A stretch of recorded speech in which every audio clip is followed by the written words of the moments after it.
gathered here today to talk about web of data, a look into a new scientific approaches for the web. We all know the student of today does not live in a very isolated world and instead lives in a connected world created through the World Wide Web. The web has evolved in this last decade and it gave birth to exciting challenges and innovations that can lead towards innovative startups and intriguing research problems. The seminar today is the target audience of the seminar is advanced undergraduate and graduate and PhD students, postdoctoral researchers, academic and industrial researchers and developers. We encourage you to attend if you have anything to do with the web to be just using it. The seminar will be organized into 3 parts, with each part will be given consisted of 30 minutes. Part 1 is about social media and analytics mining. I'd like to call Ms. Arjun Yunus.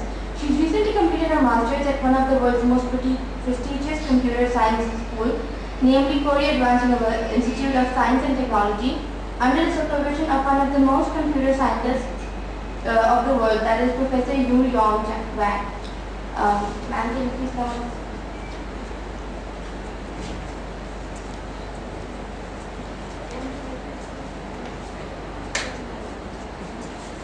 Assalamu alaikum everyone. First I want to correct the name of my professor. He was Professor Kyo Young Wang. It's quite a difficult name. Okay. So the topic of my talk is social media mining and analytics. And the official hashtag that we've announced for this event is #CS Seminar 2011. But I don't see many people with their laptops, iPads or anything here. So let me first explain what an official hashtag for any event is about. Normally in scientific conferences, especially in computer science these days, there is a trend that people attending the conference, when they find anything interesting, they post it on Twitter, they tweet about it. Be it some small catchy point in the seminar, some point from a keynote speech by someone, some point of their own talk, they want to upload their own slides, they use the hashtag. Because in Twitter, there is this facility that with hashtags you can search, and all the hashtags are archived. So if, for example, you are attending this conference, all those who will be tweeting about this particular seminar and they hear anything from me or before anybody else, they will tweet about it, you can later on go back home and just click on this hashtag, go to Twitter, to your Twitter account, click on this hashtag and you will find an archive of all the tweets related to the event. So it's like a dump of whatever happened, a collection.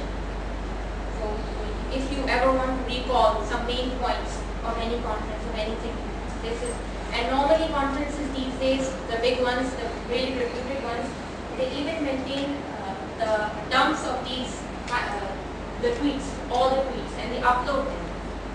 So normally, and there is one criticism being thrown for conferences held in China, because in China Twitter is banned. So the researchers don't get to tweet during conferences. This is something very bad, because the research community these days is all about sharing. Which is why we announced this hashtag, so that those who are not even here can keep a track of it. But right now people here don't have that much awareness. That's why I explained all this, so that next time any such event happens, we can follow these practices. So I'll begin now. So social media is a very hot thing. We all hear about it. It's like a hype. Everyone's crazy about it. But what is it? What is it from a scientific perspective?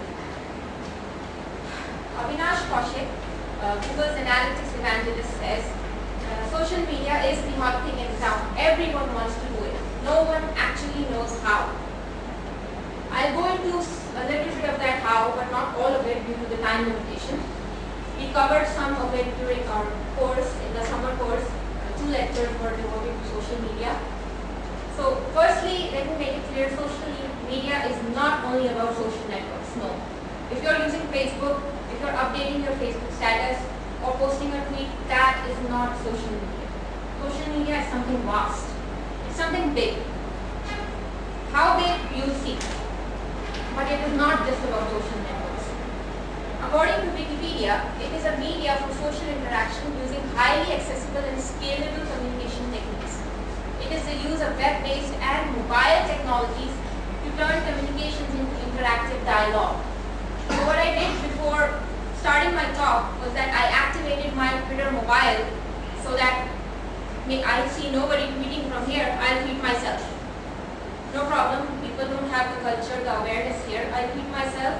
So basically, what makes social media very much attractive is its scalability, high accessibility, and its use through mobile and web-based technologies. This is the driver of social media, according to Wikipedia. And then there's this definition coming from mass communications people, and he Castles in his book Communication Power writes, in contrast to many communication structure of traditional mass media, social media allows the emergence of many-to-many communication and gives rise to a massive self-communication. So with social media, you don't have one-to-many communication. With the traditional media, like you have the TV channels, the news outlets, there's one outlet communicating to many people. There is no audience participation, no feeling of connectivity. But with social media, you have a many-to-many interaction. There is a whole group of social media activists. You don't just interact with one. And I will be presenting a paper on this, which specifically studies the social media landscape. And they have some very interesting findings. Okay, so what are some of the examples of social media? We've been doing it from ages. It's not something new. People think that social media is something new, but even email, mobiles, forums, that was also social media. We just didn't have that name back then. But now we have a trendy name and people think it's something very hot. No. The coolness of it does not come from the technologies. The scientific theories and that the researchers, the academic community is applying, that's what makes it really attractive. The pool of data. Because now earlier, for example, sociologists want to study human sociology. Psychologists want to study psychology. They have to struggle a lot to get the data. Now we have public data. How? In the form of social networks. The tweets that the users are posting, the blogs, everything, that's public, for the public domain to analyze. You can analyze what goes on into the mind of users of a particular region. You can analyze revolutions. Many people have written papers on the analysis of the Egyptian revolution, Tunisian revolution. My own paper was on the Tunisian revolution, which I just presented in Russia. Okay, so we had social communication tools back then. Now we have social networks, Facebook, Google+. There's also social blogging, microblogging, Twitter, LiveJournal. LiveJournal is very popular in Europe, and Blogger is, everybody I think must know Blogger, about Blogger here, because that's popular in Asia. Social sharing, Flickr, Vimeo, YouTube, social news, Dig, Slash.cnn, iReport, then there's social talking tools like Delicious, SiteViewLive, social knowledge, all know Wikipedia, and then there's also TripAdvisor. Normally, whenever I need to go to some place, I go to TripAdvisor to find the places that are really attractive and how to reach those places, what are the top and cheap hotels of that place. TripAdvisor is a very good forum for that, for social knowledge. And then we have social shopping. eBay is very popular, Amazon also, and Groupon is a new one. And then we also have social apps and games. You must have heard a lot about Farmville. Some people in Farmville, or some people on Facebook really bombard you with Farmville requests and you get irritated. So it's a very, in fact, Farmville has one of the highest profits. The person who's produced at the company, China behind it, is one of the richest in social media today because of its popularity. And then Foursquare is also a social game. It's a location-based social game. Okay, so with all this, we have so many social networks, so many tools of social media. What's the challenge? We have too much data. So what should be our role as researchers, as scientists? What could we do? We could ask the right questions. So these questions could be along 3 dimensions. Social media policies and strategies, social media practices, social media mind. In Pakistan, I haven't seen any 3 of these dimensions, to be honest. There are people who claim to be social media activists, there are people who claim that they know a lot about social media and they're very active, but they don't know the nitty-gritties of it, how they function, the scientific theories behind it, and they are just word of the mouth. In social media, there is also a drawback. Anybody who's a word of the mouth can deceive you into believing that he or she is a social media expert, whereas actually he, she is not. But if you look at international community, they consider this one is studied by likes of Pentagon. In fact, towards the end of this talk, I will give an example of a statement from Telegraph, which is a very famous UK newspaper, of how the Pentagon is working in this election. So they analyze why we need social media, what they can do with the social media. The military and defense strategies come from here. And then there are people, how to exploit social media. The news outlets, the traditional media outlets, they also are not ignoring social media. They are looking at ways to exploit it. And then mining, what is going on, what can be done. This is our focus, and this is my domain in particular, because we study human interactions, we perform user studies. Earlier it was very hard. My research area lies somewhere between information retrieval and social domains. So in information retrieval, we need to know what the user thinks. So, and a lot of that data can now come from here. Okay. So this was just the introduction to motivate you. Now I'll go into a little bit of the technical parts. I haven't kept it very technical because technical stuff would need a lot of time and I'm short on time. That's a problem. So I'll talk about graph mining, opinion mining and sentiment analysis, smart mobility, social media engagement, and social innovations. Graph mining, yes. The algorithm analysis and the graph mining community has a bright future if they come to the field of social media. Even the networking people. In my university, KAIST, there was a professor, in fact there is a professor, Professor Sue Moon. If you locate her, she has become a celebrity of social media research now. Earlier she worked on VoIP and things like that, wireless networks and all those stuff. Now she is studying online social networks and she has a lot of work on that. Recently she's been publishing a lot on that. She was motivated mainly by one of her PhD students, and the field is highly attractive. There is a lot of room for new ideas, new theories. That's why she's doing a lot of work on that. And there is one of her famous paper in which she came up with a very interesting finding. I'll be presenting it in the next 3 slides, I guess. Okay, so what is social media? You know it's about social presence and social interactions. One way to study these social presence and social interactions is through graphs. What is a graph? We know graph is represented by the set of vertices and that nodes and edges. Edges are the lines connecting the nodes, and they may or may not have names. Let's look at some examples. For example, we can have user-to-user graphs on the basis of social interactions. For example, friendship, communication, sharing, commenting on Facebook. Suppose that this guy commented on the video of this guy, and this old guy also commented on the video of this guy commented on the video of this guy. So we can make a graph like that. Commenting graphs, friendship graphs, things like that. So this is the way they model. And there are also then user-relation properties graph. These are bipartite graphs. I hope you know bipartite graphs. Bipartite graphs are graphs in which there is a set of vertices. There can be 2 sets of vertices that are disjoint. This set is completely disjoint from this set. It comes from theory of algorithms that we computer scientists study during our undergraduate. So you have user properties. This user wears a jacket, this user wears a jacket, this user also wears a jacket, this wears only a tie. So things like that can be modeled with this bipartite graph. Okay. So here's a quiz. I'm showing you 2 graphs. One on this slide.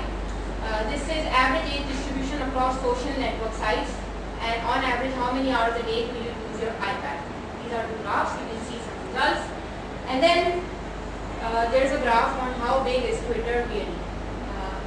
This is the number of people followed on the x-axis and number of Twitter, millions of Twitter accounts. This shows that there are 20 Twitter accounts with approximately less than 50 followers, something like that. So what is the difference between the graphs on these two slides?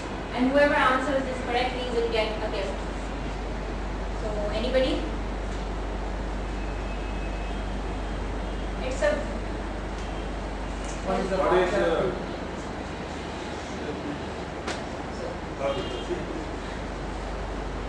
I was just saying that simply one is the bar chart and the line chart. That's a very obvious difference. What I'm looking for is one is the Bell distribution and other is the power law. Yes, I think that is the correct answer. In fact, this is called power law distribution. Where is Any the gift? distribution of this form is called power law distribution. So I'll be passing on the gift. Any? Yeah, sure.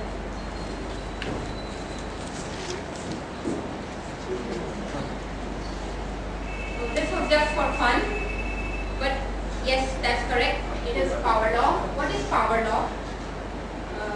Power law is a special family of distributions, and some famous power law distributions, some famous phenomena that follow this distribution are human height, city population, number of books sold. It's when a random variable x has a power law distribution to the exponent alpha, then we have something of like this.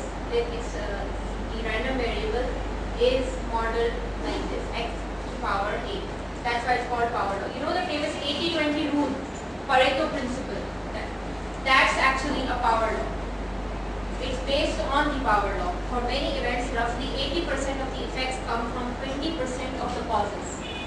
That's what's happening in power law. How? Let's see. Here, we can see that this is number of people following, right? So, there are only 2 accounts that follow more than 524,000 people. Only 2 with that many followers. And only about 1.5 million Twitter accounts follow more than 500 people. So, the Twitter accounts with large number of followers are very few. So, it's fundamentally 80-20 rule. 80% of effects come from 20% of the causes. And these, they are huge effect. So that's coming from power. Okay. And then I talked about this research by Heist professor. They collected around, I guess, 54 million Twitter accounts. They crawled for over a month, and they got 10 of their VCs whitelisted, and they collected data of 54 million Twitter accounts along with all the social graph and the tweets and everything, and then they studied the structure, the social networking structure in Twitter. What they came up with was this. Number of followings is shown as a solid line here, and number of followers as a dotted line in the whole of Twitter. At that time, it was their data was of 2009. They published the paper in 2010. You can see that this does not follow the power law. Now, it is said that in social networks there is a power law distribution. It is a general phenomenon that social networks have a power law distribution. That there are very few people who have a large number of friends in the order of thousands. But with Twitter that is not true, because they plotted it on a log scale and it should be a straight line, whereas this is not a straight line. So the finding was that Twitter is not a normal social network. Twitter is more of a news medium than a social network. That's what their finding was in this paper. If anyone is more interested in this, in the details, I can give you the paper title, and they also give the data set that they use for any kind of research that you want to do on their data set. But now there is a problem. Twitter terms of service say that you will no longer redistribute Twitter data, so you have to get your own data. But they have a workaround around that too. Anybody knows about the PREC, TREC information retrieval?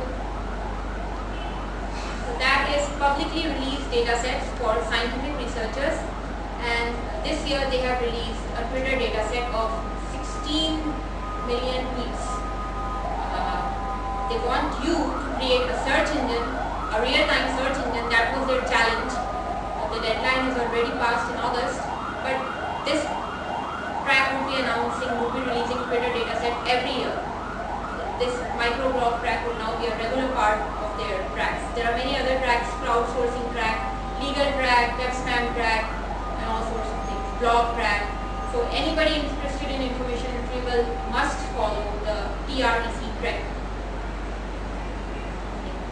Now this is the other paper I talked about. It is by University of Cambridge Research, ICE, and Max Planck Institute for Software Systems in Germany. These three universities collaborated on this work.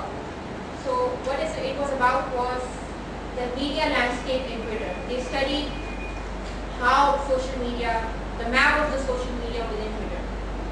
So the conclusion was that social media has changed the way in which people read news, share news, and interact on news items. News no longer breaks, it tweets. This revolution will be tweeted. And the revolutions these days are, they say, being tweeted. I don't quite agree with that because Twitter is just a tool, but that's something different. Okay, so in their paper, what they did was that they used the same data set. From that data set, they extracted the Twitter accounts of the media outlets. Media outlets also maintain Twitter accounts. CNN, BBC, NY Times, and many other maintain huge Twitter accounts. So from their data set, they gathered 80. Why 80? Because they gave a limit that the number of followers should be greater than 10,000. So with that, they came up with 18 Twitter accounts of media outlets, and they had some interesting findings. Oh, and they also collected Twitter data of journalists. For example, Larry King is a BBC journalist, but he's very famous in himself, so they also considered him as an outlet in himself. So they had 80 media sources, and of those 80, 20 were journalists. So here we have NPR News has this many followers, 120K, and NPR's Scott Simon. He is a journalist who works in NPR News, and you can see his followers are way more than the followers of his media outlet, the news outlet he works for. So the intersection is only this much, and this means that the journalist is more popular than the media outlet itself. Why is that? Can anybody give the reasons for that? Why the journalist is more popular on Twitter than the media outlet itself? Maybe because Twitter has the ability to validate a particular user, and people are more inclined towards trusting a single person rather than a news organization. Yes, that's one reason. But the media outlets normally don't interact with the audience. They don't even reply to you. What users want is a sense of connectivity with the media outlet. The journalists, if you talk to the journalists working in these outlets, they will reply to you on Twitter. So that makes the audience more connected, they follow them more. And also they post about their personal life. People are interested in knowing about the personal life of celebrities, of journalists, what they're up to. And these days journalists are celebrities due to our highly polarized world. Okay. And then there is also another finding in their paper, media graph finding results. Media publishers reach more audience. This graph shows ranking of the media outlets with direct subscription, number of followers. So this is rank 1, rank 2. This means that these media outlets have high number of followers, so their rank is high, and these have lower number of followers. But this is ratio of increase in audience reach through social interaction. Now what social interaction means here is that, for example, I am following CNN, but I am not following BBC. So BBC would not have me as a follower, but I am following somebody who is following BBC. So eventually, sometimes my friend A, let's say A, who follows BBC, retweets some tweets of BBC. So I do get socially interacted with the BBC media outlet. I'm not away from it. I'm just one hop away. I don't follow it directly, but I am exposed to it through my friend A, who is following BBC. So they studied these interactions at hop counts, and they came up with results that the lowly ranked media outlets have a very high ratio, and they reach a much larger audience through the social interactions. So social media and especially Twitter can give a very high exposure to media outlets that are small. So it's a good way to get your message across. Okay, and then there is this thing, users are exposed to diverse opinions. Okay, in the US, there is something called ADA score for media outlets, American for Democratic Action. And what this score tells you is the level of rightist, whether a media outlet is rightist or leftist. The higher the score, it's a leftist, and the lower the score, it's right conservative. So they say that NY Times is believed to be leftist and Fox is right conservative because they're all the time against Muslims and propaganda stuff and all. And NY Times is better, they have leftist tendencies. So let's suppose a user B is following Fox News and he has rightist tendencies. Will he ever come across leftist views on Twitter? Yes. The results were yes, because he may be following somebody A who follows NY Times, and sometimes he retweets tweets of NY Times. So he is exposed to diverse opinions. And the overall result was that the percentage of left users that are exposed to the right are 17.8, and the percentage of right users exposed to the left are 57.2. So there is a vast amount of diversity through Twitter. Why is this disparity? Why is this so disparate? Actually, these whys can never be explained using graph mining. They're just results, that's it. And they themselves say in this paper that it's a very naive study and they have to refine it more. This is just a beginning. This paper is the first of its kind that studies this. I just recently finished some of my own results, and I'll be also doing more research on within this dimension. Can I respond? Yeah. Okay. So actually, it also depends upon the region, right? So if you are conducting a study where there are right conservatives more, then higher probability is that they will get more of the left views. So it's truly dependent upon the region as well. Yeah, this was for the US, so maybe there they had more right users. The rights were more than the lefts. Maybe that's the reason. Okay, then we have another active research area within social media, within opinion mining and sentiment analysis. And this is also attracting a lot of interest. So what is sentiment analysis? It is the task of automatically detecting sentiment in text. It is very active since 2002. There was a paper by Bo Pan and Vivian Lee, which is the de facto paper in this area. You must write down these names if you are interested in this. And they also have a book on Cornell University website, which covers a whole summary of this research area. So now sentiment analysis is so popular that it is a standard part of online market research toolkits. So what do we mean by opinions and sentiments here? Opinions are personal judgments about something. It is good, it is bad, it is expensive. And then we have within this dimension, subjective text normally contains opinions and objective text contains facts. So there is one dimension that identifies whether a text is subjective or objective, and then there is another direction in this that identifies whether that text, if it is subjective, whether it contains positive sentiment or negative sentiment. Sentiments are expression of emotion or attitude or opinion. It is good, it is bad, I like it, I am happy, I am depressed, I am angry. These are all emotions. So sentiments are emotions, opinions are personal judgments, and sentiment analysis is thought of as prediction of people's private internal states in text. How can this benefit, any idea on why this problem is important, how it can benefit companies or even researchers? So there are commercial goals. Of course, we want to know how, a company wants to know how its product is being used, people like it or not.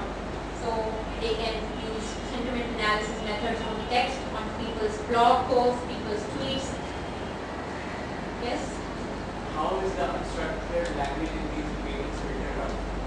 There is some statement of expression which is not I'm good, I don't like this is expensive. If this is not a structured language in an opinion, there are some languages which are not structured. How do you filter that?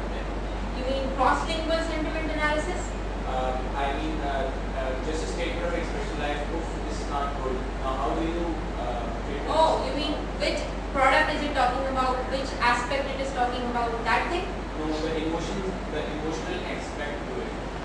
writing a comment on Facebook and I say, oh, this is so expensive.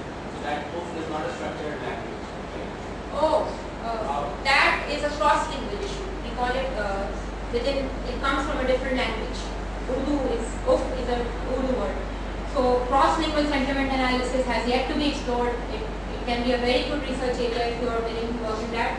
But sentiment analysis in itself is a very hard problem, and when different languages come into play, it becomes harder. So there is not much research on that now, but there can be different ideas. There are approaches to it like machine learning. People can use machine learning for it. They put the oof in a negative category and then say that whenever you see this word classified as a negative, SVMs, or I've seen people using knife-based classifiers, things like that for this stuff. And there is also one more approach. I'm not going into the approaches in this talk because it will be too technical then. But if you are interested, you can work on this, and I can suggest you some resources. And also, I myself am working on this problem.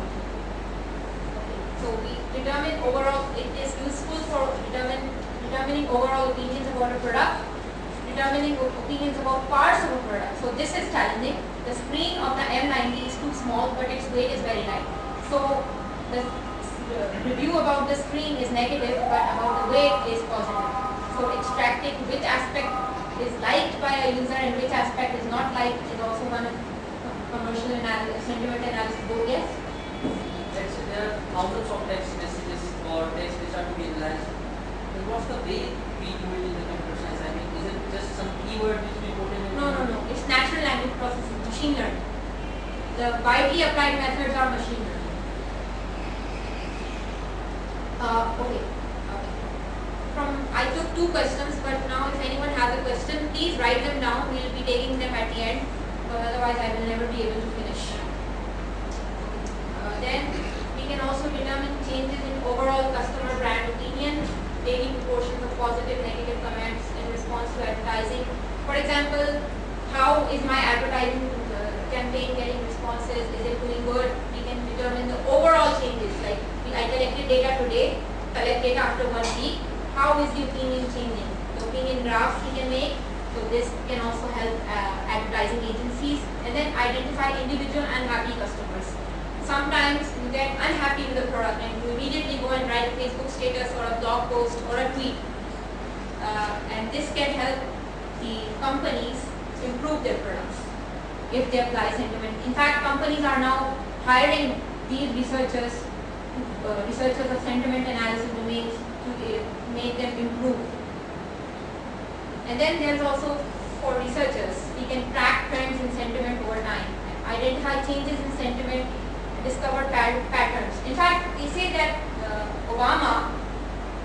Barack Obama is hiring some social media mining researchers and also sentiment analysis researchers to find out how people are having opinion, what are the people's opinions about them. So you can see that social science can also benefit largely from sentiment analysis by looking into people's mood. If ever you go during situation when when there is rain in Karachi and you filter out tweets of Karachi, you will find that there is very happy sentiment flowing all across Twitter. And if you go during when there is bloodshed and there is a strike or something like that, there will be negative sentiment. So in this way we can monitor trends and link them to events. So this will help social scientists. Okay, then there is also this third part is smart mobility. This is about smartphones. Smartphones and social networks have a very close connection because you can update your Twitter status, Facebook status with the smartphones. So smart mobile applications have a very bright future within this domain. I'll just show a video for an example. I won't go much into this. Mobile is not my domain, but I do have some ideas within this direction. In the Russian school that we just attended, there were a lot of ideas within the mobile domain, and one very interesting one that was presented by researchers of Yahoo was about a travel itinerary application. They made a mobile app for travel itineraries. What it does is that, for example, I'm in Barcelona. I have a day. I'll be leaving tonight, and I have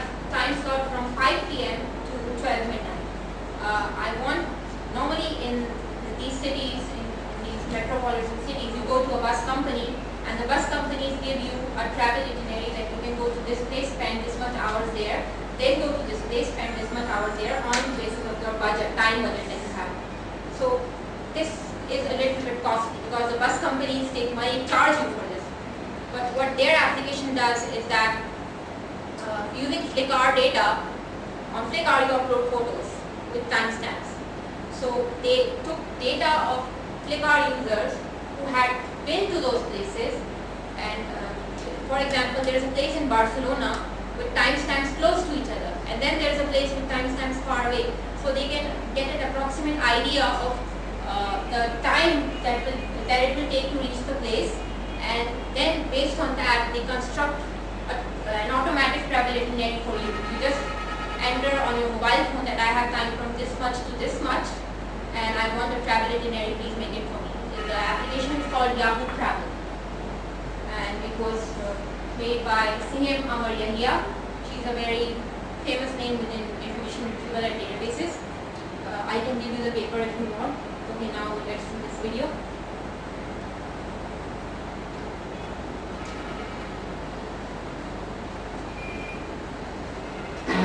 South Korea is a moving market. Tesco has been evolving itself, adjusting to the local market. It even changed the name itself from Tesco to Home Plus. And at last, it grew to rank number 2 in Korea. But Tesco had to overcome one obstacle, a fewer number of stores compared to the number 1 company, Emo. Listen, could we become number 1 without increasing the number of stores? South Korea is a moving market. Tesco has been evolving itself, adjusting to the local market. It even changed the name itself from Tesco to Home Plus. And at last, it grew to rank number 2 in Korea. But Tesco had to overcome one obstacle, a fewer number of stores compared to the number 1 company, Emo. Listen, could we become number 1 without increasing the number of stores? That study into Koreans once more. Koreans are the second most hardworking people in the world. For them, grocery shopping once a week is a dreaded task. So we decided to approach these busy and tired people. Idea. Make a store comes with people. We created virtual stores, hoping to blend into people's everyday lives. Our first trial was subway stations. Although virtual, the displays were exactly the same as actual stores, from the display to the merchandise. Only one thing was different. We used smartphones to shop. Scan the QR code with your phone, and the product automatically lands in your online cart.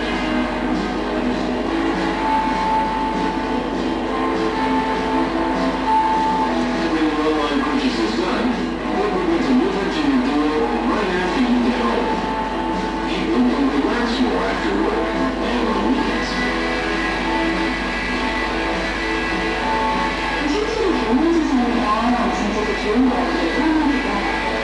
Result.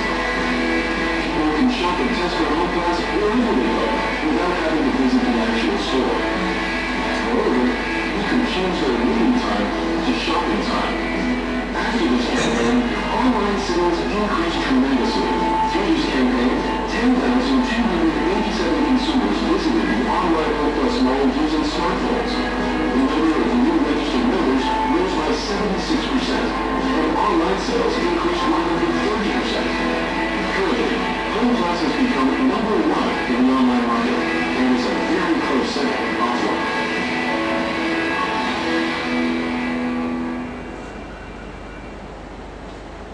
This was one example of how user attitudes affected a mobile application. In South Korea, people don't have time to shop, so they made virtual stores in subway stations, and now people can shop using their mobile devices. This is the last part, social media engagement and social innovations.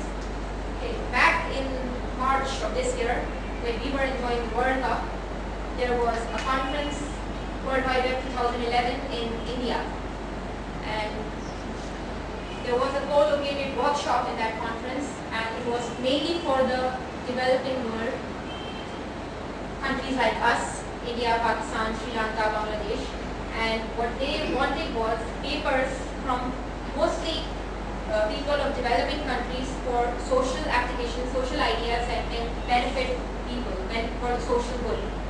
And they wanted to increase engagement. Engagement here defines phenomena of being captivated and motivated. And it can be measured in terms of single interactive session or more long-term relationship with social platform.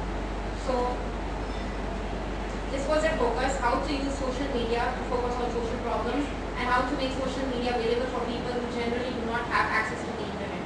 There was one paper in this dimension which was a very simple idea, and it was a research by Ambani Institute of Information and Communication Technology in India. What they propose is use of social network platforms such as Twitter for agro-produce marketing.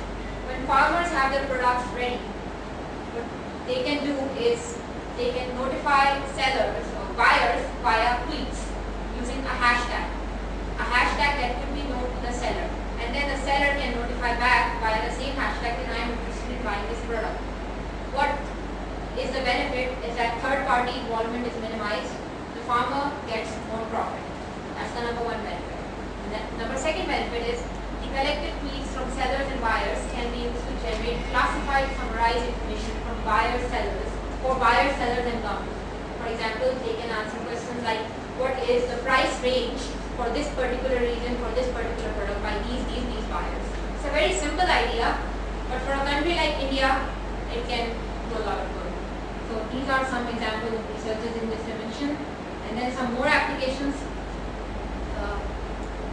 Social media analytics is a very thriving business model. There is a company, Social Flow, and it's a social media optimization platform. They give solutions in viral and word-of-mouth marketing, how companies, how media outlets can increase their influence, what are the sort of audiences that follow them, what audiences rebroadcast their messages, what audiences do not unfollow them over time. They analyze this through graph mining methods that we looked at, some of them. It's very simple.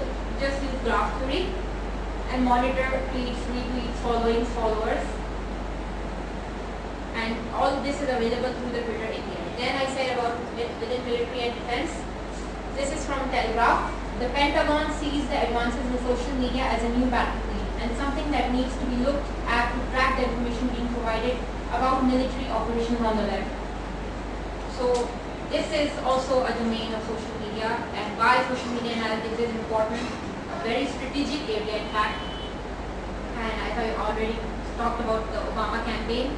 He's hiring some social media analytics experts. Okay, that's it. Thank you.